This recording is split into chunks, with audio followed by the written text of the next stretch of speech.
அஷ்டம சனி மற்றும் ஏழரை சனி காலகட்டங்களில் எந்தெந்த விஷயங்களில் நீங்கள் வந்து ரொம்ப ஜாக்கிரதையாக இருக்கணும் அப்படின்றத ஒரு குட்டியாக பார்த்துடலாம்.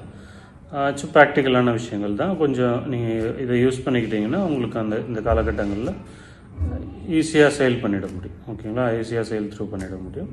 முக்கியமாக முடிவு எடுக்கிறதுல வந்து பார்த்திங்கன்னா தடுமாற்றங்கள் வரதுக்கான வாய்ப்பு இருக்குது. 1க்கு 4 தடவை யோசித்து எடுக்கிறது நல்லது. அப்புறம் வந்து குடுக்கல் வாங்கலில் பிரச்சனை. அப்புறம் வந்து ரிலேட்டிவ்ஸ் கிட்ட, ஃப்ரெண்ட்ஸ் கிட்டலாம் வந்து கொஞ்சம் கரெக்டாக இருந்துக்கிறது பெஸ்ட்டு. அப்புறம் வந்து வேலை மற்றும் தொழில் விஷயத்தில், வேலையில் அலட்சியம் வேண்டாம். தொழிலில் வந்துட்டு நீங்கள் கமிட்மெண்ட் கொடுக்குறீங்கன்னா கரெக்டாக அதை ஹானர் பண்ணுங்கள். இந்த மாதிரி விஷயங்கள் குடுக்கல் வாங்கல் இதிலெல்லாம் சிக்கல் வரதுக்கான சான்ஸ் இருக்குது.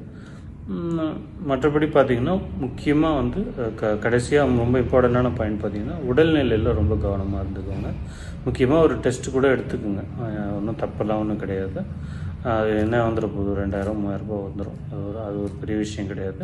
ஒரு டெஸ்ட் எடுத்து பார்த்துக்குங்க, ரொம்ப ஹெல்ப்ஃபுல்லாக இருக்கும். டெஸ்ட் எடுத்துட்டிங்கன்னா என்ன பிரச்சனை இருந்ததுன்னா அது முன்கூட்டியே சரி செஞ்சுக்கலாம். இல்லைன்னா எதையாவது பிரச்சனைகளை இழுத்து விடுறதுக்கான வாய்ப்பு இருக்குது. ஸோ இதிலெல்லாம் நீங்கள் கொஞ்சம் கவனமாக இருந்துட்டிங்கன்னா ரொம்ப ஈஸியாக ஸ்மூத்தாக இதை வந்து கடந்து போயிட முடியும். பயப்பட தேவையில்லை. சரிங்களா?